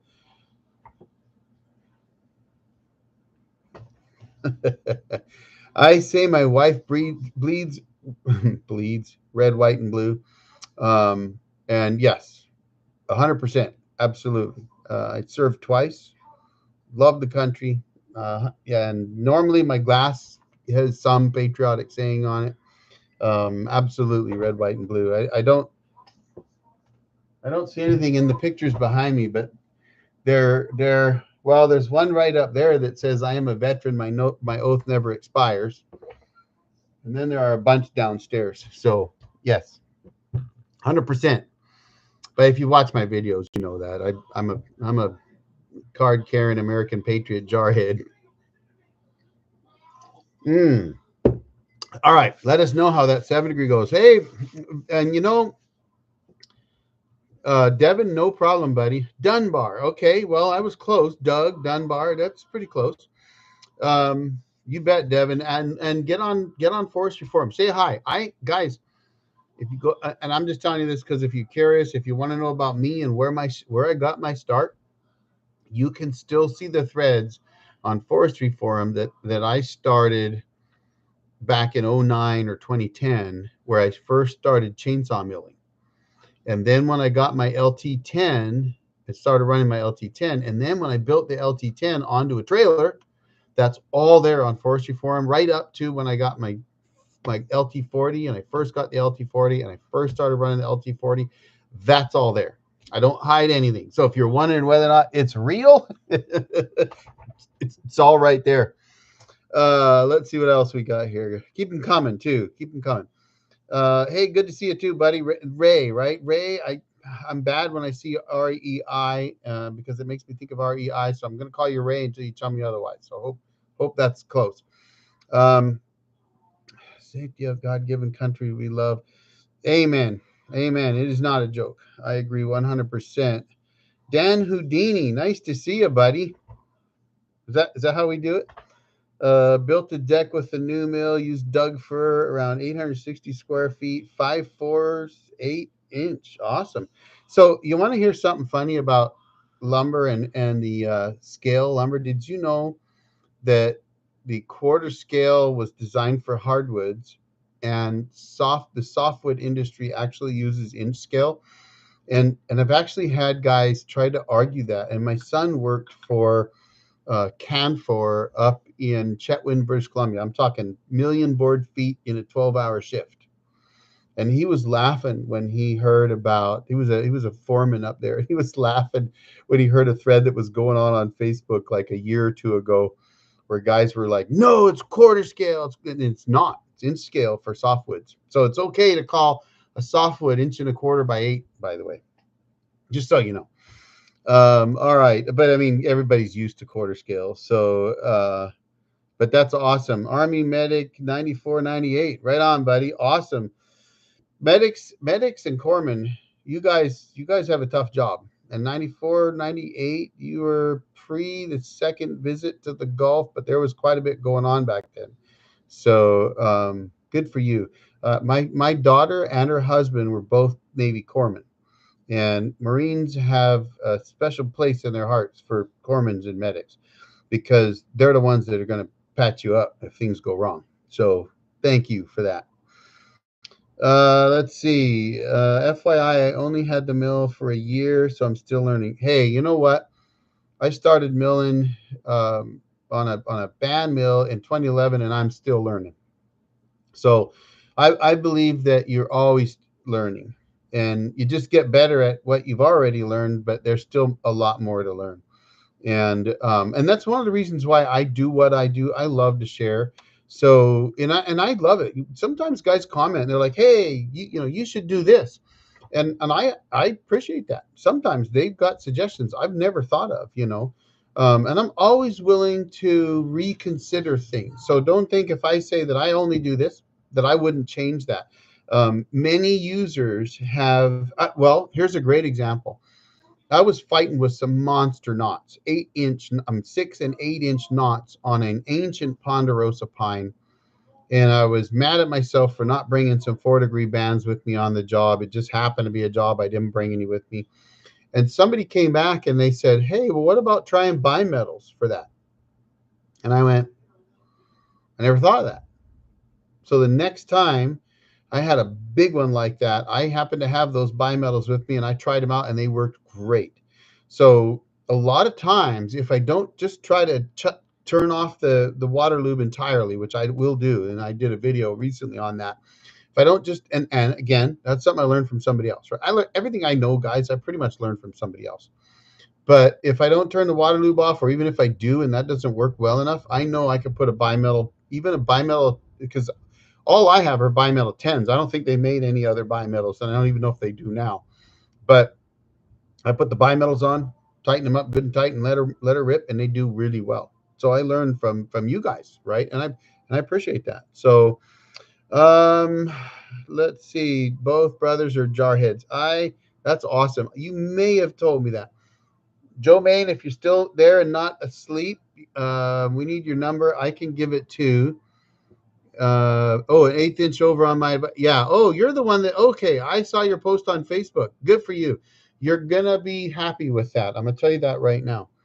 I'm gonna pull up Joe Main for you guys, because I don't know if Joe is still with us here. He might be sleeping. He is way back in Georgia, so his number is 229. I'm gonna put it here for you. 229 563 And 1172, that is his cell. Okay. 229-563-1172. That's Joe Main. So yeah, give Joe a call. He'll take care of you. And that's his cell. It's the best way to get a hold of him. So I got to back up now and see where you guys are really going strong here. So I'm gonna try to catch up. Oh yeah, Joe just left us. So I got he's got to deliver some blades, but I just gave you his number. Let's see, wife's dad and both brothers. I got that. Polished rocks only get there by tumbling. Amen, brother. 100%. I believe her mom is Dingbat. I'm confused by that one. My wife's dad and both brothers are Jarheads. I believe her mom is Dingbat because her husband and her sons are Jarheads. Last cabin last cabin video on your mill was great. Awesome, thank you. I got more coming. I got another one coming that I think is going to be fun. I do think it's going to be fun. But let's see what else. He is going to start a diesel drip. Me? I'm going to tell you guys something. I'm going to share this a little bit with you. I have been running water, pine sol, and windshield washer fluid since February of 2011. Okay, never run diesel. But when Kevin came out last June, all he was running was diesel, and I was impressed, absolutely impressed. And you don't notice the smell or anything because it's just barely even a drip. And I went, okay, you got me. That really works well. I'm impressed. But water and pine sol and dish liquid have worked for me just fine. And then something happened that you're going to see in the near future. And I was flabbergasted because I could not clean a band. And I've not had this happen. There's a reason why it happened, and you'll have to wait for the video to see it. But at least I think I know why it happened. And but it did, and I couldn't clean it. And my first thought afterwards was, I probably need at least a little drip squirt can, so I could do a little drop or two of diesel on there and let her run through. I bet it would clean that off. And that's because of Kevin and you guys that all run diesel that have said that. And I've steered away from it for a number of reasons. And honestly, just because I got water. Water's free for me. I don't pay for water. I've got a well that I run off solar power. So getting 5 gallons of water didn't cost me anything. So, I mean, I don't have a problem with that. I put some pine sol in it, put some dish liquid in it, away you go. And I've even been given dish liquid and pine sol before. So I've had customers give it to me like, hey, you use a lot of that here, have some. So, but I ran into a situation where I have a band that I couldn't clean. And that's an extremely rare occurrence. And I thought, I might have to put a little diesel on there. And Kevin's setup is so simple. I mean, it's a diesel jug laying on its side with looks like a regular tap that runs into his drip system. Done. And he barely turns it on, or doesn't even turn it on. Just turns it on once in a while. So it works. 7-degree bimetals. Yeah, I thought so. All right. The problem with diesel, it stays around forever. Yeah. But I will tell you that when Kevin's running it, you don't really notice it. So looks like I missed Joe. You did, but did you see I just posted his number for you? And I'm reading back, guys, so if I'm behind a little bit because I'm trying to keep up. So I bought the mill for construction, building non-permitted structures, barns, sheds, etc. I will tell the convenience plus the costs are incredible. So far, I get all my lumber for free so far. Yep, amen. Jimmy, you bet, buddy. Always. That's why I do these. It's just to answer questions. I get calls after storm or someone needs their property cleaned up. That's how I get my lumber. I have to tell you, 1 quart of antifreeze, 4.5 gallons of water. It appears to work really well. Yeah, I will tell you, when you get into the cold weather, I run windshield washer fluid, straight windshield washer fluid with pine sol and Dawn. That's it. Blue, flat out, the whole 5 gallons. And John Davidson and Rick, maybe Rick, no, not Rick. One of you guys piped in and told me, knock it off, just run diesel. It won't freeze, but diesel will gel. So you'd have to put diesel 911 or something else in it to stop it from gelling. and the windshield washer fluid, depending on the one you buy, is either good to -20 or minus 35. I've only seen it at -22 once at the mill, so pretty unlikely I'm going to worry about that.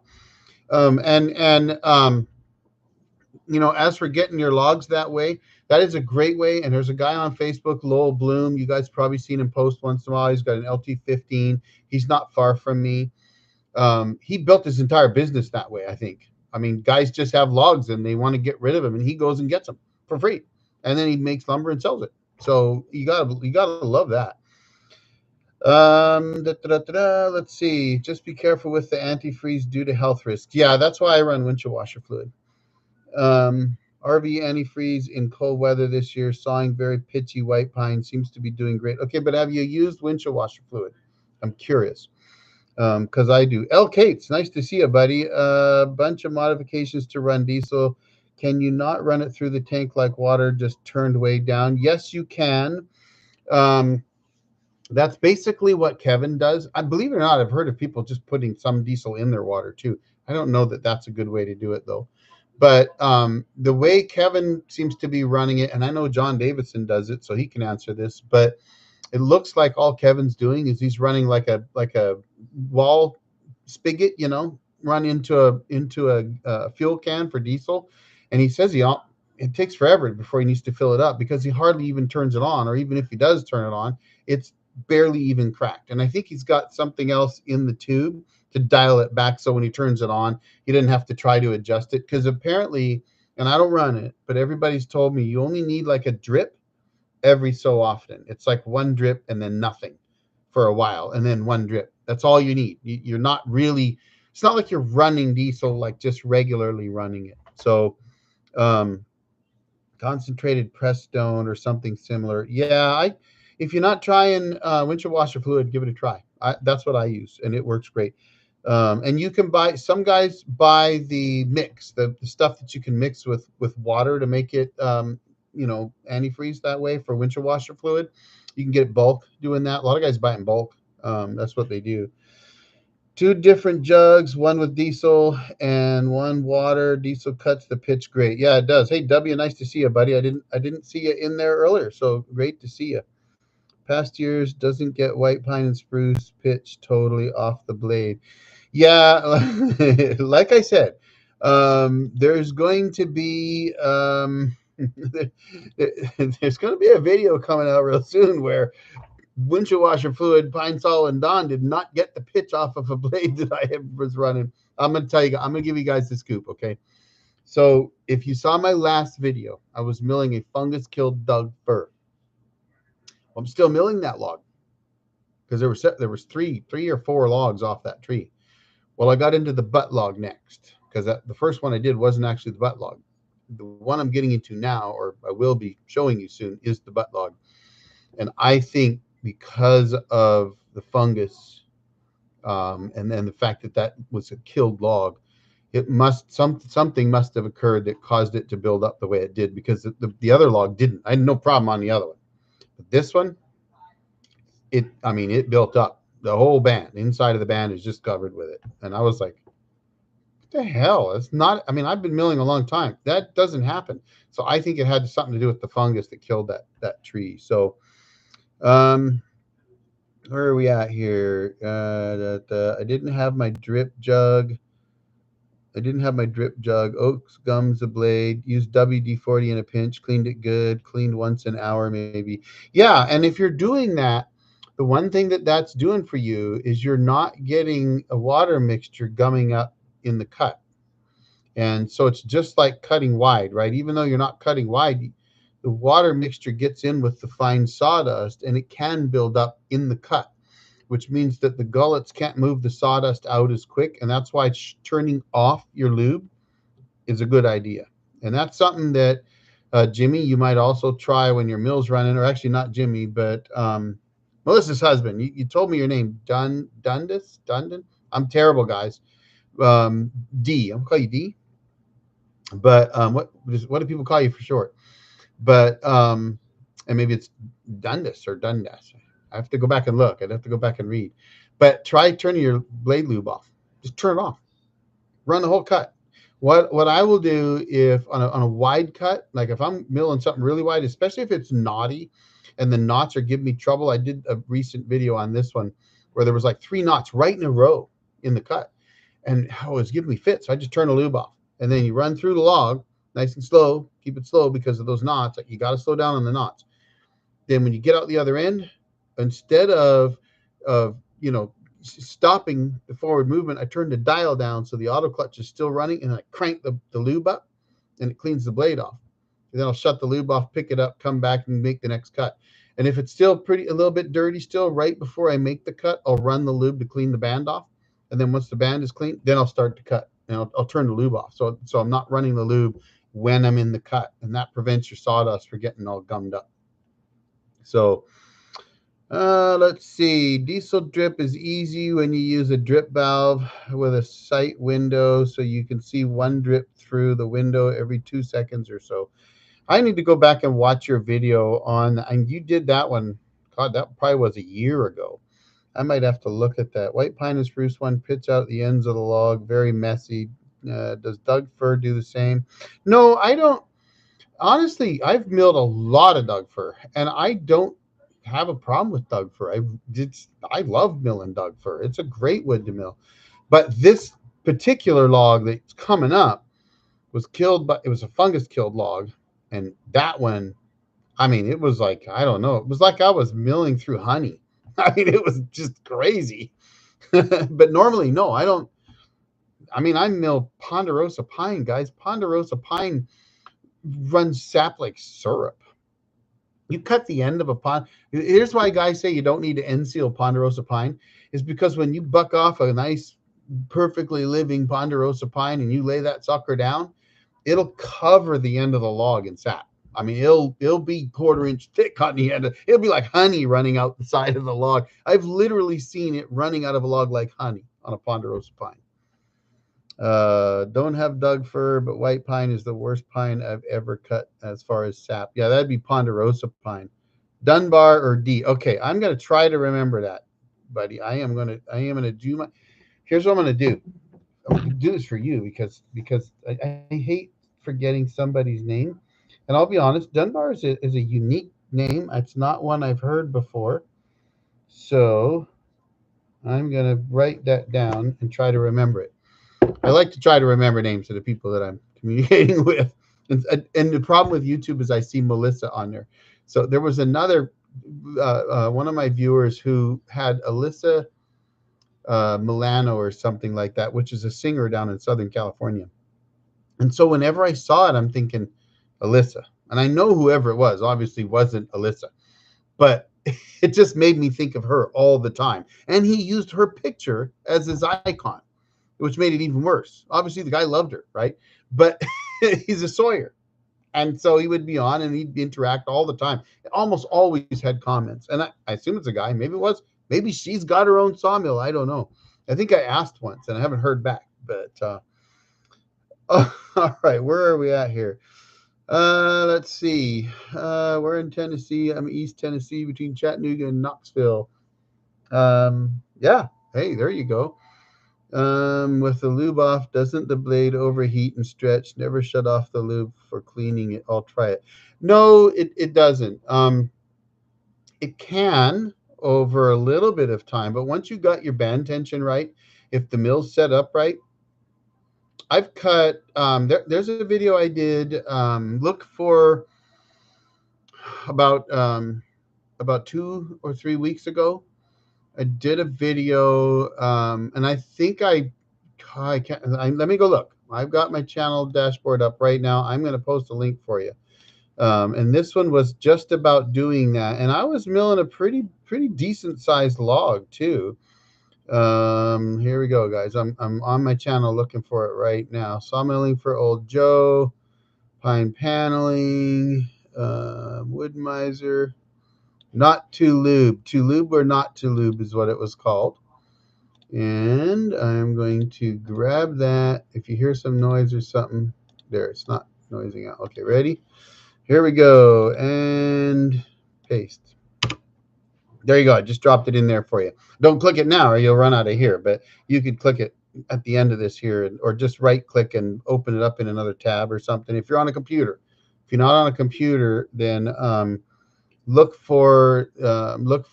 says to lube or not to lube is the thumbnail for that video, and you'll see the log that I'm milling, and and my band tension didn't change, but I'm cooling it down before I get into the cut, running through the cut, cooling it down after the cut, and that's also cleaning it. And so I'm not running it in the cut at all, and that works really well.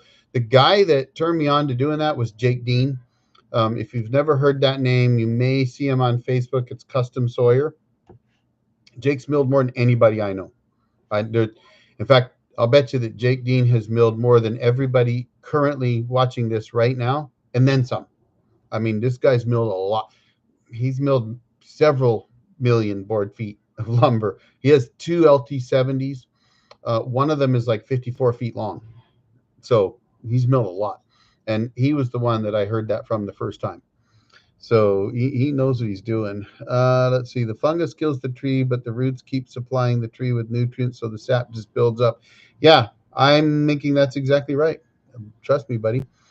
Um, I milled a ton of Doug fir with pine sol dawn, no problem. Yeah, that me too, buddy. I mean, that's mostly what I've milled. Doug fir and ponderosa pine.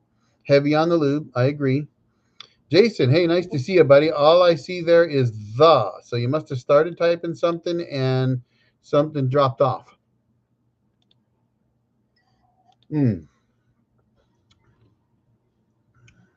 Just looking to see what we got here on time. We're doing pretty good. It's Robert Milton is up there as well. Yeah, Robert, but Robert, he's all hardwood and he's not milling. I don't think he's milled near as much as Jake, but he's milled a whole lot of probably more hardwoods than anybody that I know. And it's all about the best quality hardwood, lumber he can get. Whereas Jake's done, 30-foot beams, 40-foot beams, it's insane what Jake does. So, but yeah, Robert knows what he's doing. My wife is blonde and blue too. I'm Belgian. Oh, okay. Darkened sun, farmer tan. Amen. Hey, are you in Belgium or just from Belgium? And a farmer's tan is a sign of a man that works hard. That's a real man. I'm sorry. You see all these guys. There was a post I saw actually on that Facebook thing where somebody mentions that that's a real sign, and that's right because you're out working all the time, right? Amen to that. How often do you check your backstops for square? Oh, the side supports. You have to check yours often. No, I do not. I try to do it annually.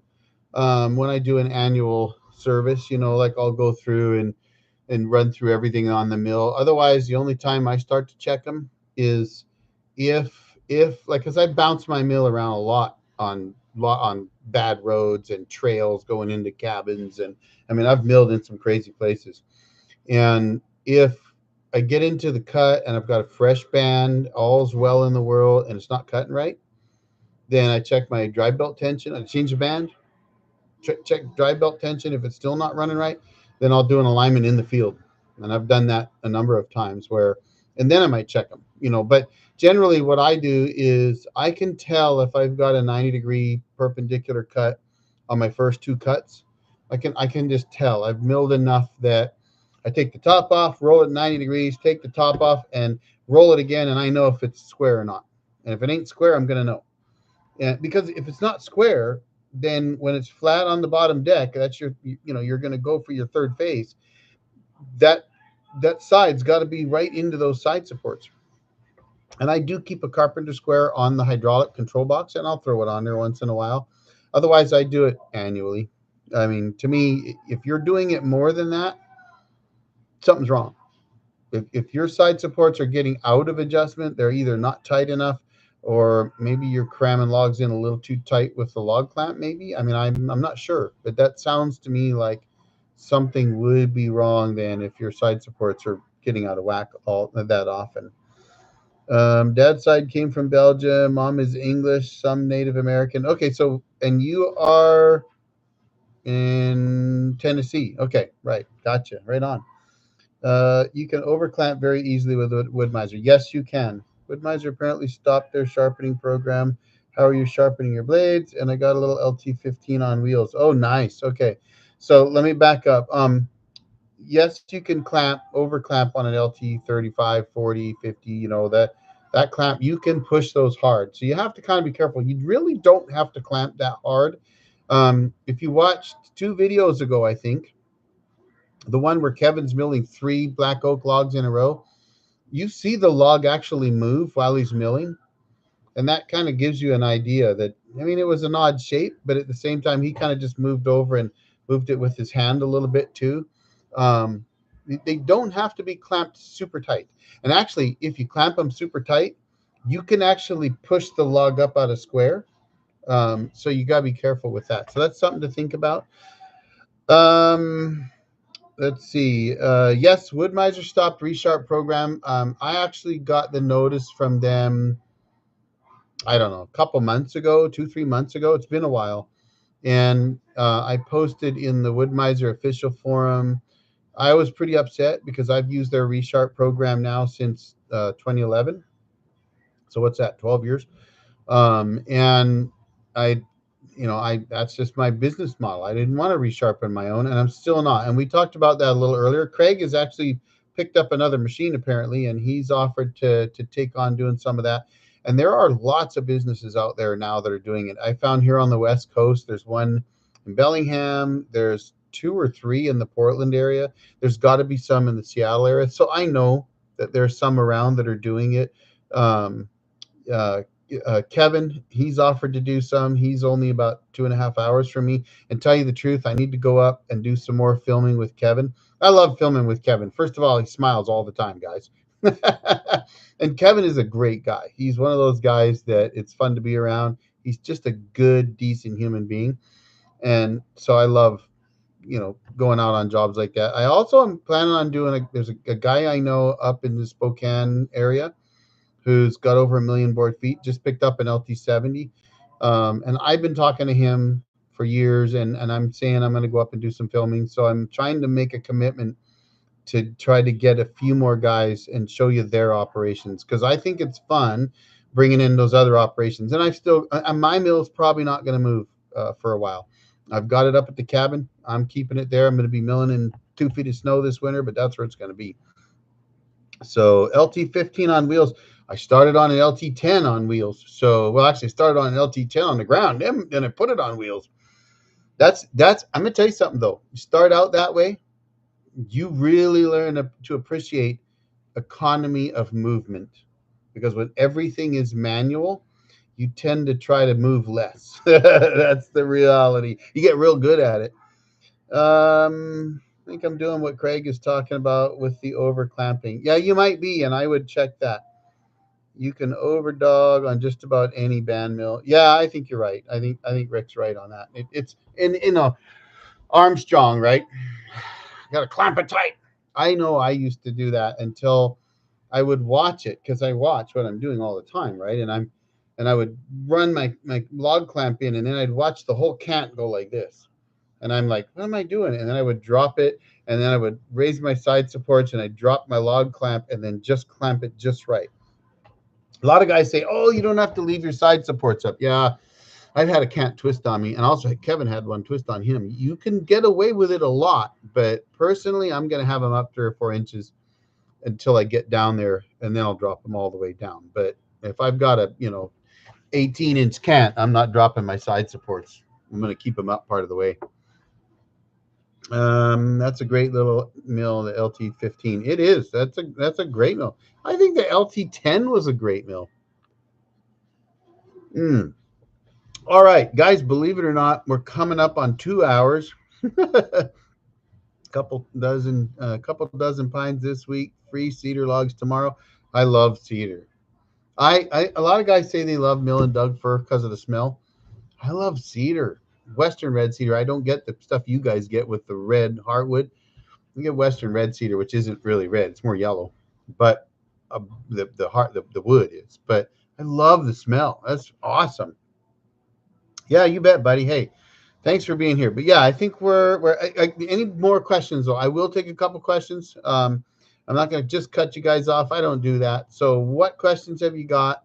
Let me know, and I'll give you one or two more before we go. So let me know what you got.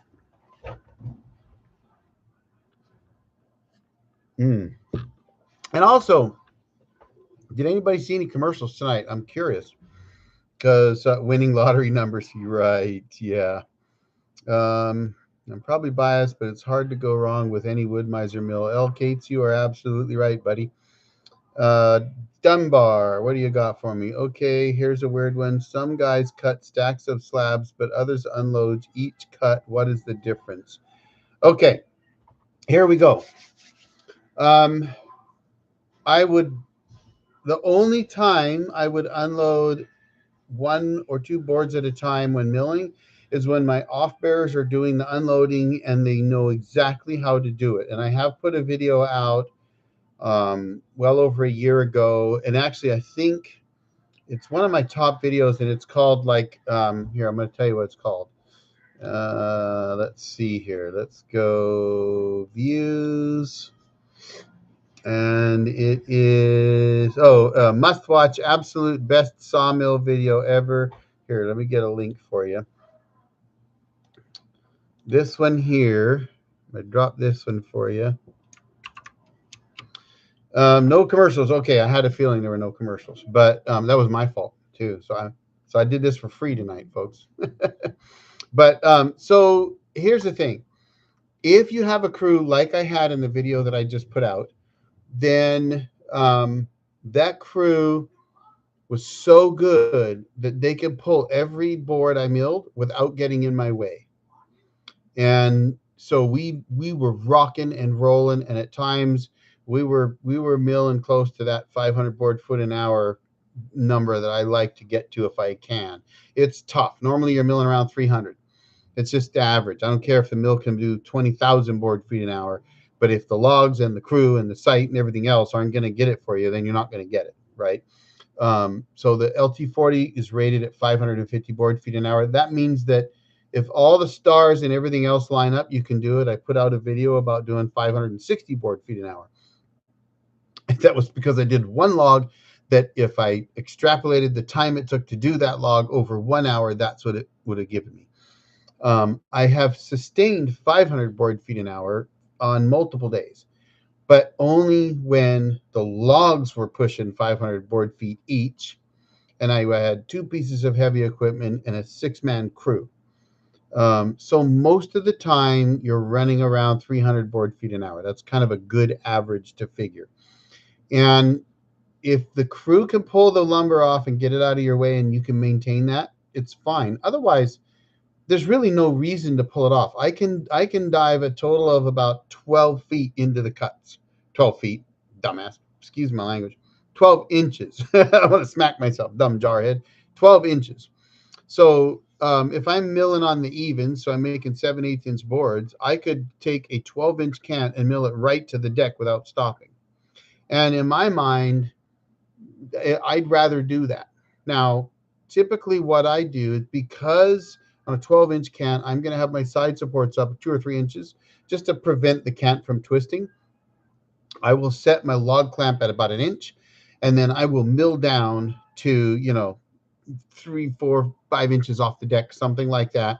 Then I'll drop the side supports and drop the clamp to half an inch off the deck. At that point, they can pull those 4, 5, or 6 pieces of lumber off while I'm doing that. So that short little period of time that it takes me to drop my side supports, reset my clamp, and then go again is enough time for them to pull those off. And it's not going to slow me down. And so whether you pull boards or not is strictly on, are you going to slow me down or not? Right? I don't want to be slowed down. Don't slow me down, because my goal is always to try to get the best production numbers I can for customers. Because customers that hire me, they want me to go out and they want me to mill 50 logs up and get it done in a weekend or something like that, right? So they're looking to get good lumber as quickly as they can and keep the bill down while they're at it, right? It's going to cost them, $1,700-$1,800 to have me there for that 2 days. Back when I was only $100 an hour, and that they want to get it done. So whether I have somebody pull, because my customers are my off bearers, So whether they pull the lumber while I'm going, or whether I make them wait, is strictly on how good of a job they're doing. I gauge their performance. Um, let's see. Um, and what's the yeah? It's all about speed. Winning lot of numbers I don't have. Thanks, Eric, and everyone else. Milk and cookies time. All right, have a good night. I got a trucker. He gets Western Cedar. I've resawn a couple of times. Two commercials. Interesting. Wow, no commercials for John. Two for you. Well, that's different. Have a good night, Rick. All right. Hey guys, I think it's time to go. I don't see any more questions. We're almost at 2 hours. So I enjoyed it. Thank you for being here. I really appreciate it. And lots more coming out on the channel. Don't be shy. You ask questions in the videos. I will always answer you. So I've had videos with over 100, 150 comments. I've answered every single one. So I will always answer questions. If I don't answer right away, it could be because I'm out of range up at the cabin milling or something like that. But I will answer as soon as I'm back in coverage and I can. So thank you for that. Pine I don't unload, but hardwood I unload because I want to see the grain. Yep, that's a very good point. Maybe to adjust the way I'm getting to make my next cut. Look for better grain patterns. Yes, absolutely. And Dunbar, you have a good night. Say hi to your wife. Appreciate the comments about patriotism. See you on the next one. All right, folks. I'm going to call it a night and go down and watch some more Lord of the Rings with my wife while she sets up her Christmas village. So maybe I'll post a picture of that when she's done. It's incredible. So, all right, folks, listen. Y'all have a great night. The old Jarhead out.